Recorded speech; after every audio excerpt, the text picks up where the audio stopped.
الحمد لله رب العالمين والصلاة والسلام على أشرف الأنبياء والمرسلين أما بعد فأعوذ بالله من الشيطان الرجيم من همزه ونفخه ونفثه بسم الله الرحمن الرحيم رب اشرح لي صدري ويسر لي أمري واحلل عقدة من لساني يفقه قولي اللهم انفعنا بما علمتنا وعلمنا ما ينفعنا وزدنا علما فبشر عباد الذين يستمعون القول فيتبعون أحسنه أولئك الذين هداهم الله وأولئك هم أولو الألباب أعوذ بالله من الشيطان الرجيم بسم الله الرحمن الرحيم ألم يعلموا أنه من يحادد الله ورسوله فأن له نار جهنم خالدا فيها ذلك الخزي العظيم علم يعلموا انه من يحادد اللہ ورسولہ، کیا اور نہیں انہوں نے جانا، انہ کہ بے شک، من یحادد اللہ جو مخالفت کرے گا اللہ کی اور اللہ کے رسول کی صلی اللہ علیہ وسلم، فان لہ بس بے شک اس کے لیے آگ ہے جہنم کی، خالداً فیہا ہمیشہ ہمیشہ رہے گا جس میں، ذالک الخزی العظیم یہ رسوائی ہے بہت بڑی۔ علم یعلموا کیا انہوں نے نہیں جانا، کیا وہ نہیں جانتے، یہ منافقین جن کا ذکر چل رہا ہے کئی آیات سے، یہ لوگ ظاہراً مسلمانوں کو راضی کرنے کی کوشش کرتے ہیں، اللہ رسول کو راضی کرنے کی کوشش نہیں کرتے، اور قسمیں اٹھا اٹھا کر اپنا ایمان، اپنا اسلام اس کو ثابت کرنے کی کوشش کرتے ہیں۔ حالانکہ پچھلی آیت میں اللہ تعالیٰ نے فرمایا کہ مسلمانوں کو راضی کرنے کی بجائے، لوگوں کو راضی کرنے کی بجائے ان کو چاہیے کہ یہ اللہ کے رسول کو راضی کریں نیک اعمال کر کے، یا ایسے اعمال کریں جن اعمال سے ثابت ہو جائے کہ یہ واقعی اللہ اور اللہ کے رسول سے محبت کرتے ہیں۔ اللہ اور اللہ کے رسول سے محبت ثابت کرنے کے لیے دعووں کی ضرورت نہیں ہے، ظاہری اعمال کی ضرورت نہیں ہے، قسموں کی ضرورت نہیں ہے، اللہ کو اپنے دلوں پر گواہ بنانے کی ضرورت نہیں ہے۔ وہ ایسے اعمال کریں، اللہ کو راضی کرنے والے اپنے نفاق سے توبہ کریں، اخلاص کے ساتھ نیک اعمال کریں تو اللہ اور اللہ کے رسول راضی ہو جائیں گے۔ اعمال تو ان کے اللہ کو راضی کرنے والے نہیں ہیں، لیکن یہ ظاہراً لوگوں کو راضی کرنے کی کوشش کرتے ہیں۔ اللہ فرماتے ہیں کہ جو عمل تو اللہ کو راضی کرنے والے نہ کرے لیکن لوگوں کو زبان سے راضی کرنے کی کوشش کرے، تو اللہ فرماتے ہیں کیا ان لوگوں کو پتہ نہیں، انہ من یحادد اللہ کہ جو مخالفت کرتا ہے اللہ کی اور اللہ کے رسول کی۔ یہ منافقین تو اپنے ایک ایک عمل سے، اپنے طرز عمل سے اللہ اور اللہ کے رسول کی مخالفت کرتے ہیں۔ دعوے ان کے وہ یہ ہیں کہ وہ تم میں سے ہیں، وہ ایمان والوں میں سے ہیں۔ ظاہراً دعوے تو ان کے ایمان اور اسلام کے ہیں، لیکن ان کا عمل وہ اس کے منافی ہے۔ ان کا عمل تو اللہ اور اللہ کے رسول کی مخالفت کا ہے۔ حادد یحادد، حاد یحاد یا یحادد، اس کا مطلب ایسی مخالفت ہوتا ہے کہ جو انتہا درجے کی مخالفت ہو، بندہ مخالفت میں ایک حد تک پہنچ جائے، یعنی وہ اتنی مخالفت کوئی بندہ کسی کی کرے کہ وہ مقابلے کی صورت پیدا ہو جائے۔ تو ان منافقین کو پتہ نہیں کہ جو اللہ اور اللہ کے رسول کے ساتھ مقابلہ کرنے کی کوشش کرے گا، جو اللہ اور اللہ کے رسول کی مخالفت کرے گا، فَأَنَّ لَهُ نَارَ جَهَنَّمَ پس بے شک اس کے لیے جہنم کی آگ ہے، خالداً فیہا جس میں ہمیشہ ہمیشہ رہے گا، ذَلِكَ الْخِزْيُ الْعَظِيمُ یہ رسوائی ہے بہت بڑی۔ یہ تو دنیا آخرت کی رسوائی ہے۔ اگر ایک بندہ اس کے عمل نیک نہیں ہے، اس کا عمل اللہ اور اللہ کے رسول کے مخالف ہے، تو پھر ان دعووں کی حیثیت کیا رہ جاتی ہے؟ اپنے عمل ٹھیک کر لیں، ہر چیز ٹھیک ہو جائے گی، توبہ کر لیں نفاق سے، کفر سے، اور صحیح مسلمانوں والے اعمال کریں، اللہ اور اللہ کے رسول کی مخالفت نہ کریں، ان کے ساتھ مقابلہ نہ کریں، لیکن اگر یہ اللہ اور اللہ کے رسول کے ساتھ مقابلہ کرتے رہیں گے جو یہ کر رہے ہیں، بہانے لگا لگا کر جہاد سے راہ فرار حاصل کرنا اور دیگر جو ان کے منافقانہ اعمال ہیں، تو یہ تو مقابلہ کر رہے ہیں اللہ اور اللہ کے رسول کا۔ اس مقابلہ کرنے کے ساتھ اب دعوے جتنے مرضی یہ کر لیں، قسمیں اٹھا اٹھا کر، تو اللہ اور اللہ کے رسول کی مخالفت اور ان کے ساتھ مقابلے سے تو پھر انسان جہنم کا مستحق ہی ہو سکتا ہے والعیاذ باللہ، جس میں وہ ہمیشہ ہمیشہ رہے گا، اور یہ بہت بڑی رسوائی ہے۔ يحذر المنافقون ان تنزل عليهم سورة تنبئهم بما في قلوبهم، ڈرتے ہیں منافق کہ نازل کر دی جائے ان کے اوپر یا ان کے خلاف سورت، ان کوئی سورت، تنبئهم بما في قلوبهم، جو خبر دے لوگوں کو انہیں، بما في قلوبهم، ساتھ اس کے جو ان کے دلوں میں ہے۔ قل استہزئوا، کہہ دیجئے مذاق اڑاؤ، استہزاء کرو، ان اللہ مخرج ما تحذرون، بے شک اللہ تعالیٰ نکالنے والا ہے جو تم ڈرتے ہو۔ تو اللہ تعالیٰ اس آیت کریمہ میں فرما رہے ہیں کہ منافق ڈرتے رہتے ہیں اس بات سے کہ کہیں ان کے خلاف کوئی صورت نہ اتر آئے۔ کیسی صورت؟ جو ان کے دلوں میں بغض ہے اسلام کے خلاف، مسلمانوں کے خلاف، اللہ رسول کے خلاف، کوئی ایسی صورت اللہ نازل نہ کر دے جو ان کے دل کے بغض کو ظاہر کر دے۔ منافق ڈرتے رہتے ہیں۔ منافق کیوں ڈرتے ہیں؟ منافق اس لیے اس بات سے ڈرتے ہیں کیونکہ ان کے دل میں یہ چیز موجود ہے، ان کے دل میں اللہ اور اللہ کے رسول کی مخالفت موجود ہے، ان کے دل میں بغض موجود ہے اسلام اور مسلمانوں کے خلاف۔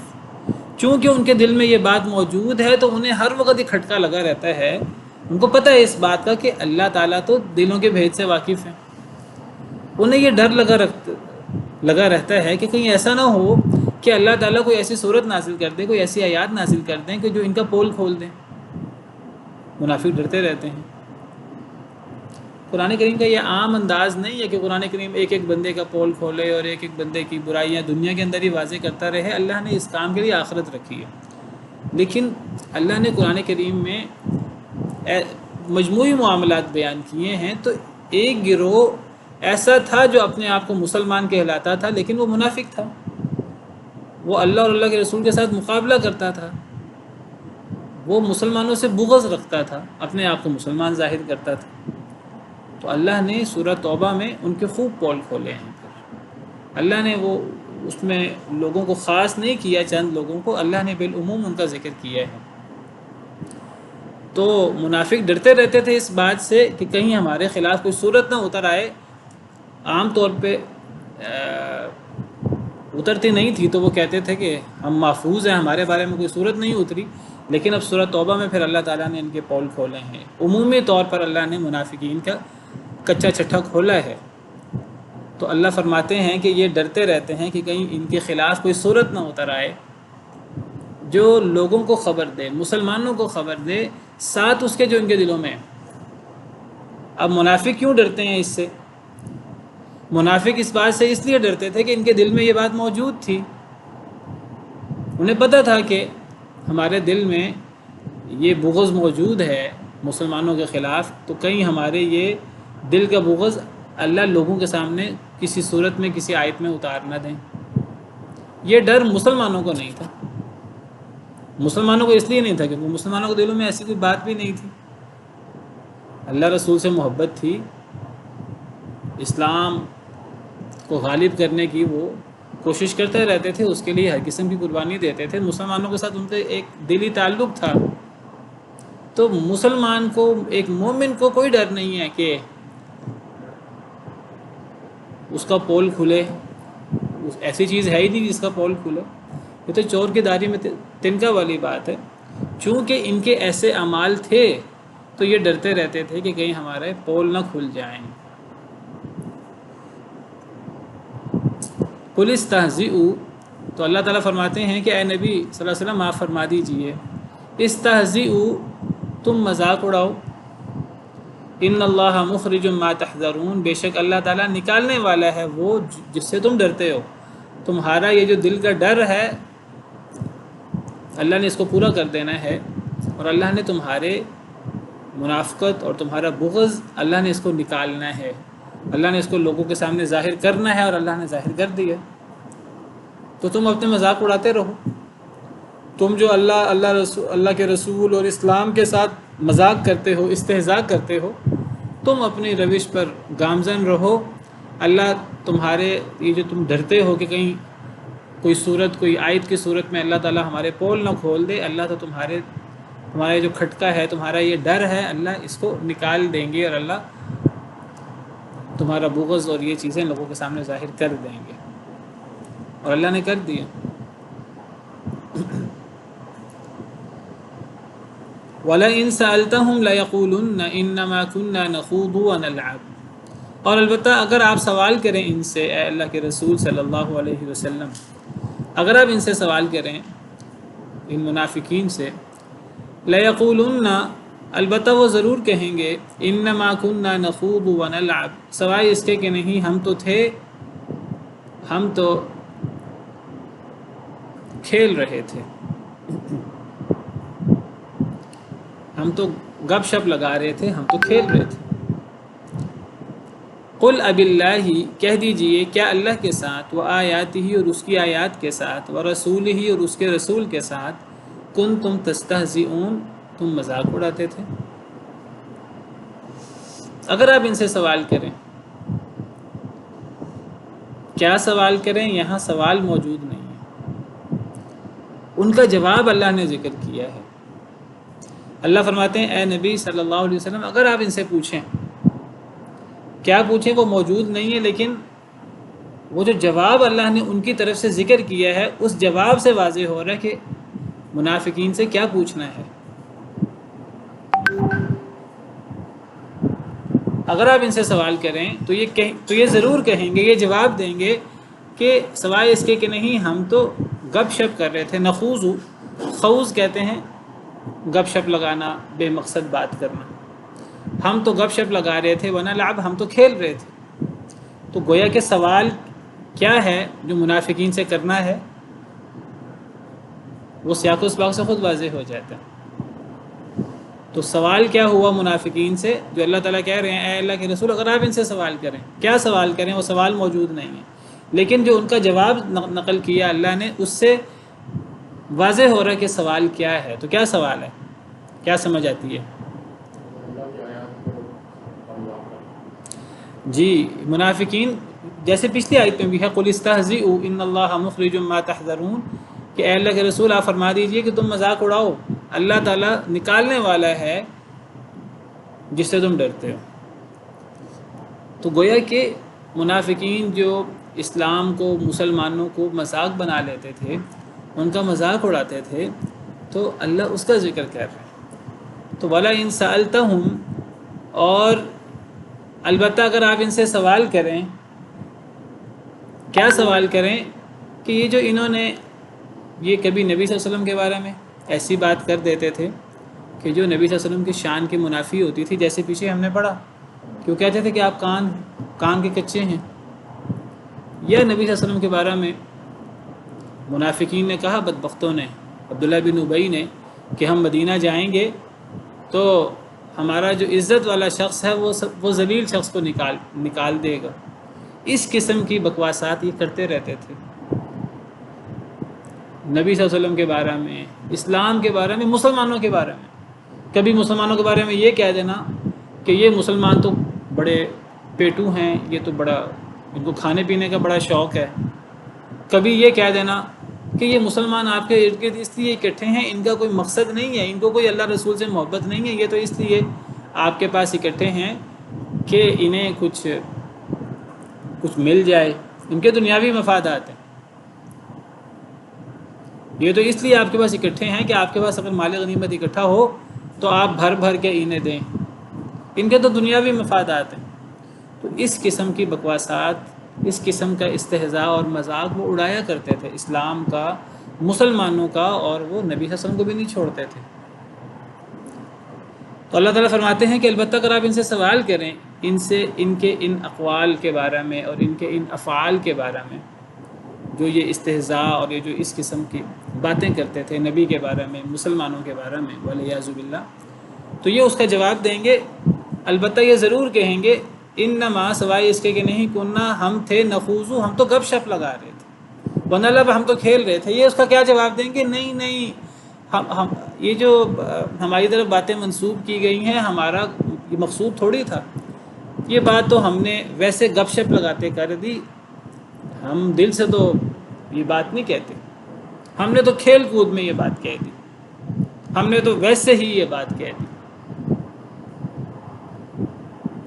حالانکہ ہم پیچھے پڑھ آئے ہیں کہ منافقین قسمیں اٹھا اٹھا کر دعویٰ تو کرتے تھے کہ وہ مسلمان ہیں اور مسلمانوں میں سے ہیں، حالانکہ وہ اللہ تعالیٰ فرماتے ہیں مسلمان نہیں ہیں، وہ مسلمانوں میں سے نہیں ہیں۔ وَيَحْلِفُونَ بِاللَّهِ إِنَّهُمْ لَمِنْكُمْ وَمَا هُمْ مِنْكُمْ، وہ اللہ کی قسمیں اٹھاتے ہیں کہ وہ تم میں سے ہیں، اللہ فرماتے ہیں وہ تم میں سے نہیں ہیں۔ وَلَكِنَّهُمْ قَوْمٌ يَفْرَقُونَ، وہ تو تم سے ڈرتے ہیں، تم سے ڈرنے کی وجہ سے بار بار اپنے آپ کو کہتے ہیں کہ وہ تم میں سے ہیں۔ تو منافقین اندر سے تو اللہ رسول کا مقابلہ کرتے تھے، اسلام اور مسلمانوں کا مذاق اڑایا کرتے تھے، ظاہر کرتے تھے کہ ہم بڑے مسلمان ہیں، ہم بڑے پرہیزگار ہیں، تو وہ نبی صلی اللہ علیہ وسلم کا، مسلمانوں کا مذاق بھی اڑا دیتے تھے۔ تو ان سے اگر سوال ہوتا کہ تم نے یہ ایسی بات کیوں کہی ہے، تو وہ کہتے کہ ہم نے تو ہمارے منہ سے ویسے بات نکل گئی، ہمارا مقصد یہ نہیں تھا، ہم نے تو ہنستے کھیلتے کوئی ایسی بات کہہ دی، ہم تو آپس میں ہنسی مذاق کر رہے تھے۔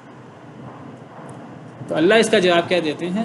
قل، اے اللہ کے رسول آپ فرما دیجئے ان سے، اب اللہ، کیا اللہ کے ساتھ، و آیاتہ، اور اس کی آیات کے ساتھ، و رسولہ، اور اس کے رسول کے ساتھ، کنتم تستہزئون، تم مذاق کرتے ہو؟ کیا تمہیں مذاق کرنے کے لیے اللہ ملے ہیں، اللہ کی آیات ملی ہیں اور اللہ کے رسول ملے ہیں؟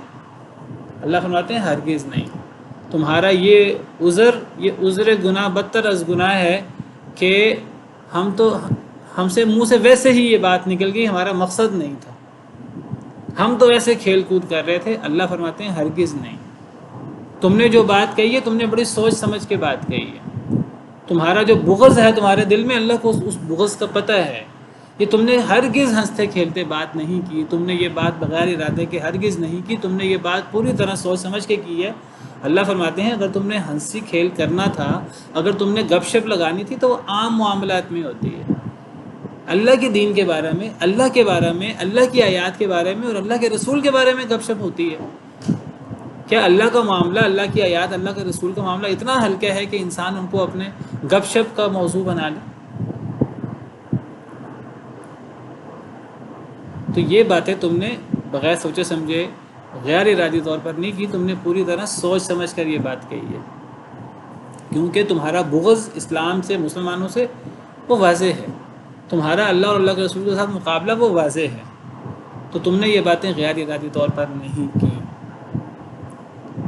یہ گپ شپ چلتی ہے تو عام معاملات میں چلتی ہے، انسان اپنے ماں باپ کے بارے میں اس قسم کی گپ شپ نہیں کرتا، اپنی عزت والی ہستیوں کے بارے میں، یہاں تو اللہ رسول اور اللہ کی آیات کی بات ہے۔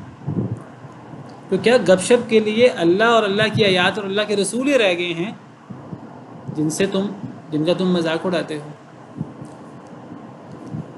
تو اس آیت کریمہ سے پتہ لگا کہ وہ جو اس قسم کی باتیں کرتے تھے، وہ باتیں وہ پورے ارادے کے ساتھ کرتے تھے، پورا سوچ سمجھ کے کرتے تھے، پلاننگ کے تحت کرتے تھے۔ لا تعتذروا قد کفرتم بعد ایمانکم، تم عذر پیش نہ کرو، تم کفر کر چکے ہو اپنے ایمان کے بعد۔ اس آیت کریمہ میں اللہ نے اللہ رسول اور اللہ کی آیات کے بارے میں گپ شپ کرنے کا حکم بیان کیا۔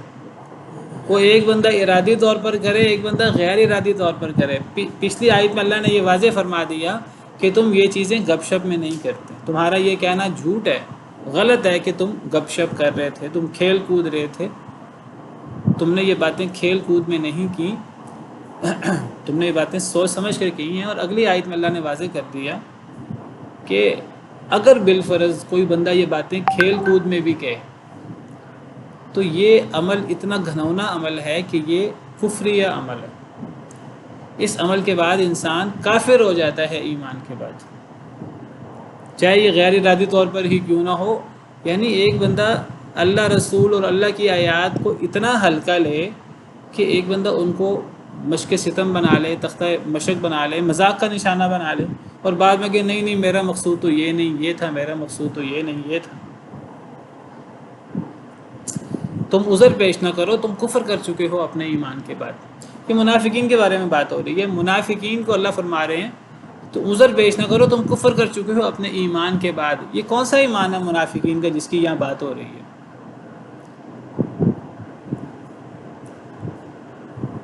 یہاں ایمان سے مراد ان کا دعویٰ ایمان ہے.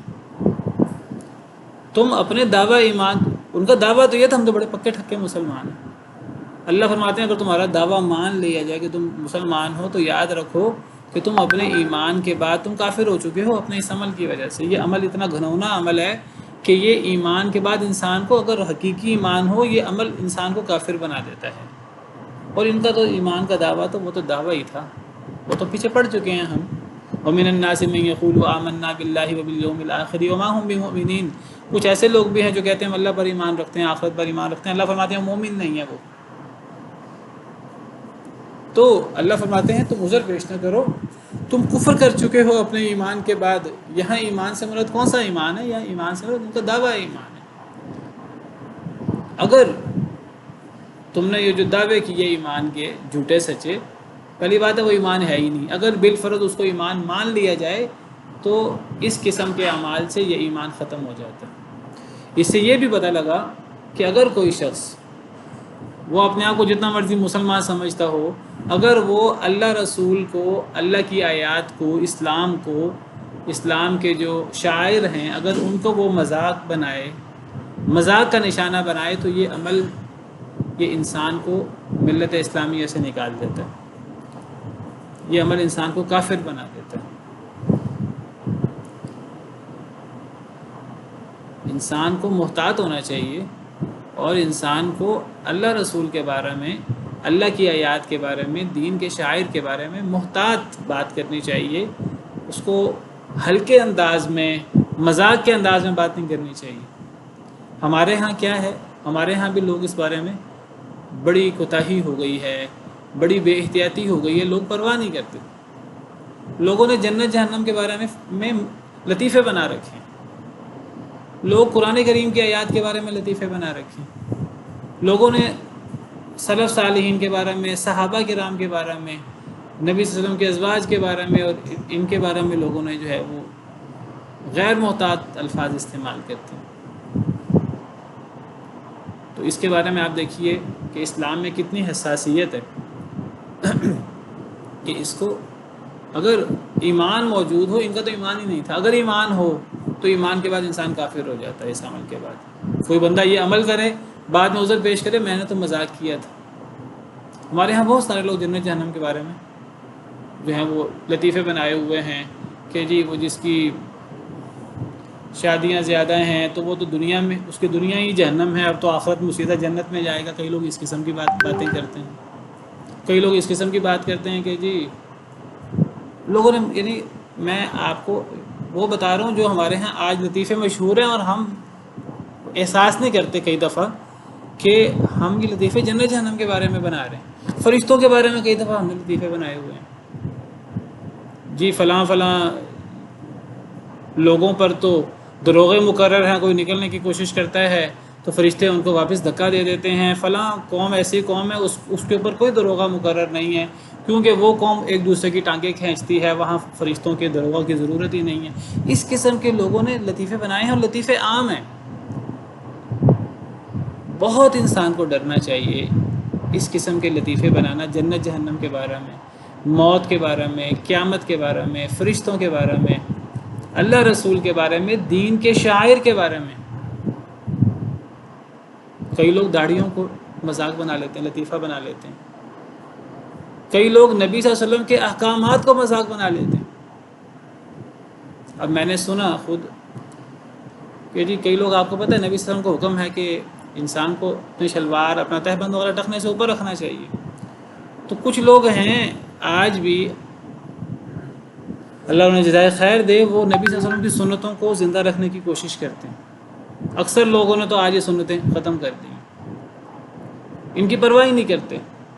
کئی لوگ ہیں کہ جو ایسے لوگوں کو جو نبی صلی اللہ علیہ وسلم کی سنتوں کی پابندی کرنے کی کوشش کرتے ہیں، شلوار وغیرہ تہبند وغیرہ ٹخنے سے اوپر رکھنے کی کوشش کرتے ہیں، کئی لوگ مذاق کرتے ہیں ان لوگوں کو، خود عمل نہیں کرتے اللہ رسول کے حکم پر، اور جو عمل کرتے ہیں ان کو مذاق بناتے ہیں۔ کہتے ہیں کہ جی کچھ لوگ ہیں کہ جو چھوٹے بھائیوں کی شلواریں پہن آتی ہیں، چھوٹے بھائیوں کی پتلونیں پہن آتے ہیں۔ کیا مطلب؟ یہ مذاق ہے کہ ان کے پاس اپنے سائز کی جو ہے نا وہ شلوار اور اپنے سائز کی پتلون نہیں ہوتی، تو وہ چھوٹے بھائی کی شلوار پہن آتے ہیں۔ کیا مطلب؟ انہوں نے شلوار اوپر رکھی ہوتی ہے، آدھی پنڈلی کے اوپر رکھی ہوتی ہے۔ بھئی یہ نبی صلی اللہ علیہ وسلم کی سنت ہے، اور نبی صلی اللہ علیہ وسلم نے اس کا حکم دیا ہے۔ آپ نے بعض صحابہ کرام کو دیکھا کہ ان کا تہبند وہ نیچے تھا، آپ نے باقاعدہ حکم دیا کہ اس کو اوپر کرو، صحابی نے اوپر کیا، آپ نے فرمایا اور اوپر کرو۔ جب وہ آدھی پنڈلی کے برابر ہو گیا، آپ نے فرمایا ہاں یہ سنت طریقہ ہے۔ پھر آپ نے فرمایا اگر کوئی اتنا اوپر نہ کرنا چاہے، ٹخنوں سے نیچے نہیں کر سکتا، اور جو ٹخنوں سے نیچے کرتا ہے اس کے اوپر آگ کی وعید ہے۔ ما اسفل من الکعبین ففی النار، صحیح حدیث ہے۔ جو تہبند، جو شلوار، جو پتلون ٹخنوں سے نیچے ہو تو وہ آگ، اس کے اوپر آگ کی وعید ہے۔ اور اگر کوئی بندہ تکبر کے ساتھ یہ کام کرے تو اللہ تعالیٰ قیامت کے دن نظر کرم سے دیکھے گا ہی نہیں۔ صحیح حدیث مبارکہ موجود ہیں، صحیح بخاری، صحیح مسلم میں۔ لیکن آج لوگ لباس کو، نبی صلی اللہ علیہ وسلم کی سنت کو، داڑھی وغیرہ کو، لوگ ان چیزوں کو کئی لوگ مذاق کا نشانہ بناتے ہیں۔ کہتے ہیں دیکھو اکثر داڑھیوں والے ایسے ہوتے ہیں۔ بھئی ہمیں نہیں اندازہ ہوتا جب ہم اس قسم کی بات کرتے ہیں تو اس قسم کی بات کی زد کہاں پہنچتی ہے۔ ہوتا یہ ہے کہ ہم نے کسی چیز کو ڈیگریڈ کرنا ہے تو ہم کسی برے عمل کو اس چیز کے ساتھ جوڑ دیتے ہیں۔ ہم کہتے ہیں داڑھی والے تو ایسے چور ہی ہوتے ہیں، وہ تو ان کا تو کردار ہی ایسا ہوتا ہے۔ کوئی غلط کردار دیکھ لیں، کوئی غلط بات کسی داڑھی والے سے ہو جائے، نہیں ہونی چاہیے، کسی سے ہو جائے تو یہ کہہ دیا جاتا ہے بھئی یہ ہوتے ہی ایسے ہیں۔ بھئی آپ کو اندازہ نہیں ہے یہ بات کرنے سے آپ کی بات کی زد کہاں تک پہنچتی ہے، اللہ کے ولیوں پر، علماء پر، جو علماء حق ہیں ان پر، اور ہمارے سلف صالحین پر، صحابہ پر، تابعین پر، اور نبی صلی اللہ علیہ وسلم تک کہاں تک بات پہنچتی ہے۔ داڑیاں تو ان کی بھی تھیں۔ اگر کسی شخص نے کوئی برا کام کیا اس شخص کی مذمت کی جائے۔ یہ تو بالکل اس طرح کا رویہ ہے کہ جیسے یورپ والے اور مغرب والے کرتے ہیں۔ آج کوئی مسلمان غلط کام کرے، دیکھیں مسلمان بھی تو انسان ہے، اس سے غلطی ہو جاتی ہے، نہیں کرنا چاہیے مسلمان کو غلط کام۔ غلطی ہو جاتی ہے تو وہ کیا کرتے ہیں، وہ اس کو کسی شخص سے غلطی نہیں کہتے، وہ کہتے ہیں کہ یہ مسلمان نے غلطی کی ہے، سارے مسلمان دہشت گرد ہوتے ہیں، یہ ہوتا ہے وہ ہوتا ہے۔ یہی کام مسلمانوں میں سے جو لوگ دین پر عمل کرتے ہیں ان کے بارے میں یہ رویہ رکھتے ہیں۔ میں ڈیفینڈ نہیں کر رہا کہ جن لوگوں سے غلطیاں ہوتی ہیں اور غلطیاں جائز ہیں، میں کہتا ہوں نہیں ہونی چاہیے، لیکن اگر کسی داڑھی والے سے غلطی ہو جائے، کسی نمازی سے غلطی ہو جائے، کسی مسلمان سے غلطی ہو جائے تو آپ اس کو اس کی شخصی غلطی کہیں، اس کو آپ اسلام کے ساتھ، نماز کے ساتھ، داڑھی کے ساتھ، سنت کی پابندی کے ساتھ نہ جوڑیں۔ اگر آپ اس کو جوڑیں گے ان چیزوں کے ساتھ تو یہ اللہ اور اللہ کے رسول جو اسلام کے شاعر ہیں ان کا استہزاء ہوگا، ان کا مذاق ہوگا، اور ہمیں اندازہ نہیں یہ بات کہاں تک جا کے پہنچے گی۔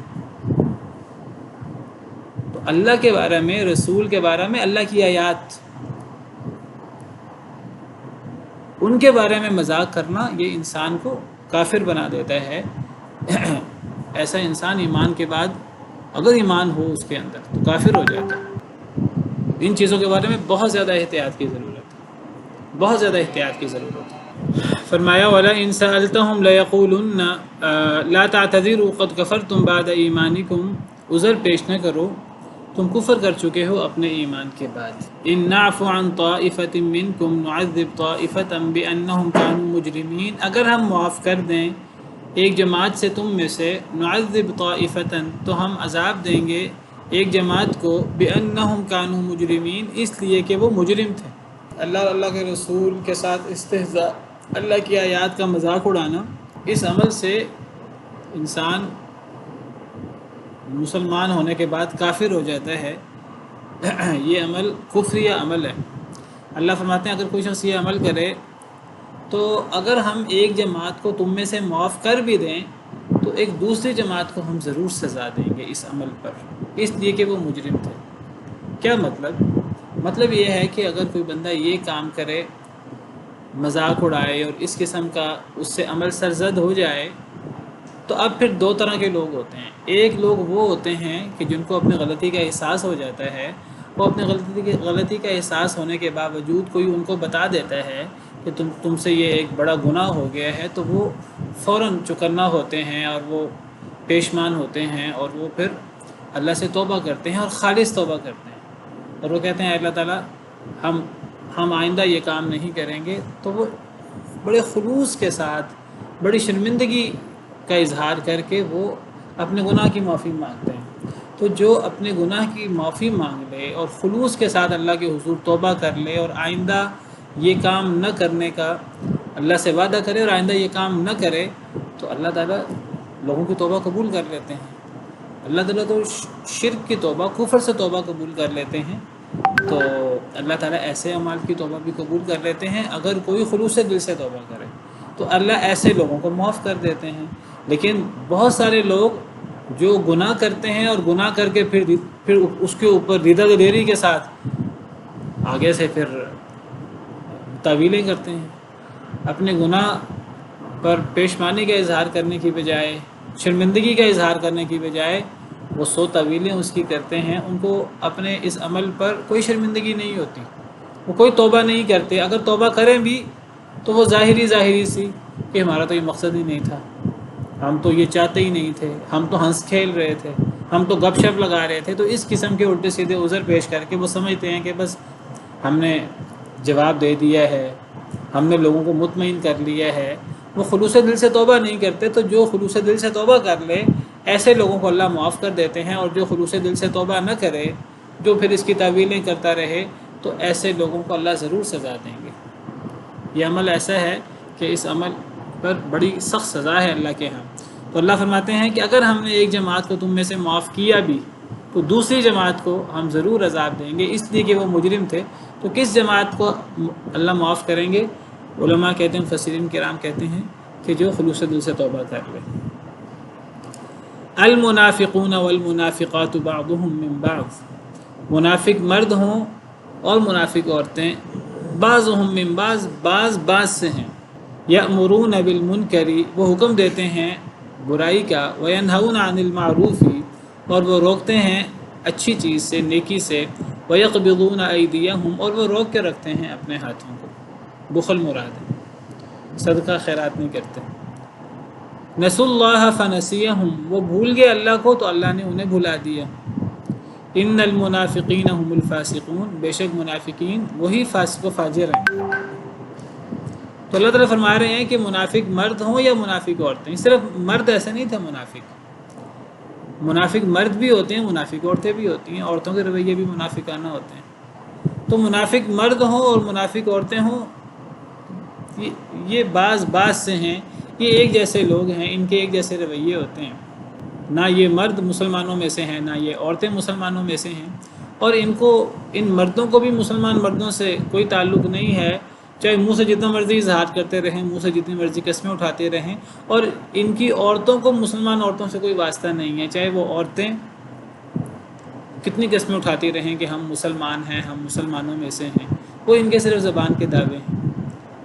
یہ ایک دوسرے میں سے ہیں، ان کے ایک جیسے اعمال ہیں۔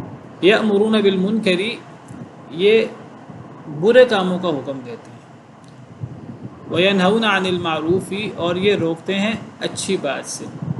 تو مومن لوگوں کا کام یہ ہے کہ مومن لوگ اچھے کام کا حکم دیتے ہیں، برے کام سے روکتے ہیں۔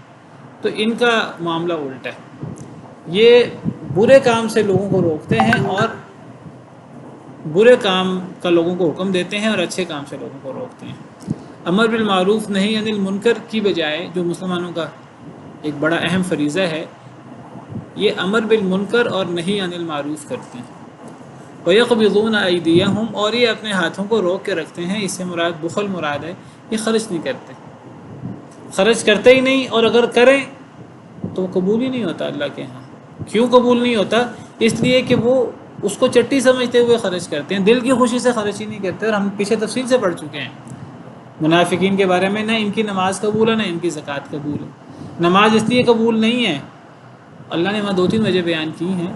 ایک وجہ بیان کی اللہ اور اللہ کے رسول کے اصل میں منکر ہیں، یہ کافر ہیں اللہ رسول کے ساتھ۔ نمبر 2 وجہ بیان کی نمازیں ان کی سستی کے ساتھ ہوتی ہیں، اور نمبر 3 وجہ بیان کی یہ جو صدقہ خیرات کرتے ہیں تو وہ ناپسندیدگی کے ساتھ صدقہ خیرات کرتے ہیں، چٹی سمجھتے ہوئے صدقہ خیرات کرتے ہیں۔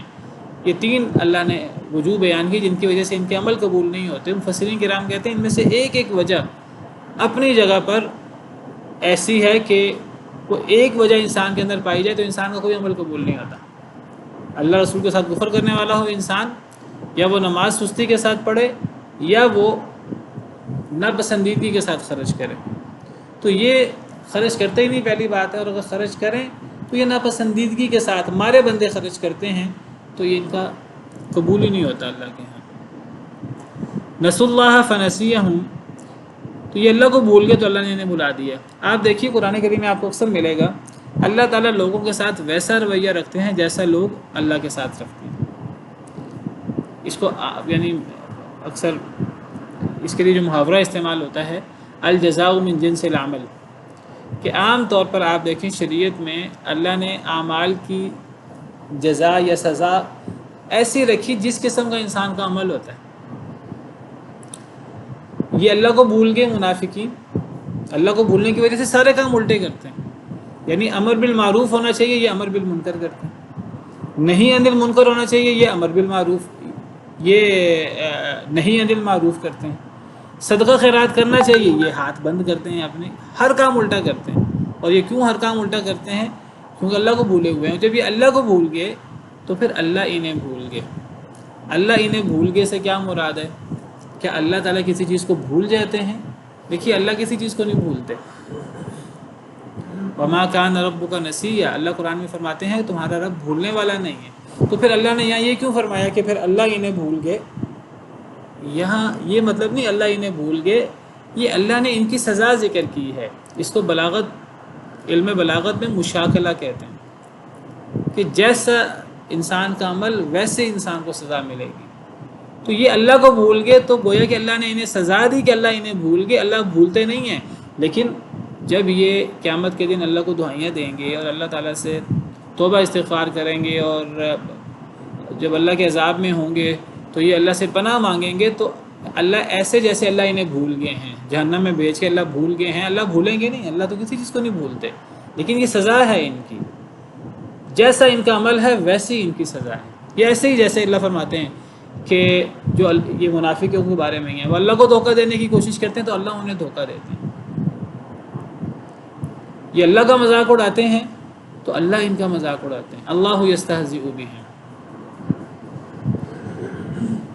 تو آپ دیکھیں اکثر آپ قرآن کریم کا مطالعہ کریں تو آپ کو جیسے لوگوں کے اعمال ہوتے ہیں، اب منافقین دھوکہ دیتے ہیں تو قیامت کے دن منافقین کے ساتھ ایسا معاملہ کیا جائے گا کہ ایک ایسی دیوار آ جائے گی جو ان کی طرف سے عذاب ہوگا اور دوسری طرف سے وہ رحمت ہوگی۔ یہ منافقین کی جس طرح کا ان کا دھوکے والا عمل ہوتا ہے ان کو سزا بھی قیامت کے دن اس قسم کی ملے گی، سورہ حدید میں تفصیل سے موجود ہے۔ تو اللہ کبھی کسی کو نہیں بھولتے، لیکن یہاں بطور سزا فرمایا ہے کہ اللہ ان کو جہنم میں ڈال کر گویا بھول جائیں گے، یعنی اللہ ان کی پرواہ نہیں کریں گے، ورنہ اللہ تو کبھی بھی نہیں بھولتے۔ ان المنافقین هم الفاسقون، بے شک منافقین وہ فاسق ہیں۔ وعد اللہ المنافقین والمنافقات، اللہ نے وعدہ کر رکھا ہے ان منافق مردوں اور ان منافق عورتوں سے، والکفار اور کافروں سے، نار جہنم، جہنم کی آگ کا، خالدین فیہا، جس میں وہ ہمیشہ ہمیشہ رہیں گے، ہی حسبہم، وہ انہیں کافی ہے، یہ جہنم کی آگ انہیں کافی ہے، ولعنہم اللہ، اللہ نے ان پر لعنت کر دی، ولہم عذاب مقیم، اور ان کے لیے عذاب ہے قائم رہنے والا، ہمیشہ قائم رہنے والا عذاب ہے۔ تو یہاں اللہ نے منافقین کی سزا جہنم کی صورت میں بیان کی ہے، اور ساتھ کفار کا ذکر کر دیا۔ ذکر صرف اس لیے کیا کہ منافقین یہ نہ سمجھے کہ ہم کافر نہیں ہیں، منافق کا جو اللہ کے ہاں انجام ہے وہ کافروں جیسا ہے، اس لیے ساتھ کفار کا ذکر کر دیا۔ سبحان ربک رب العزت عما یصفون وسلام علی المرسلین والحمد للہ رب العالمین۔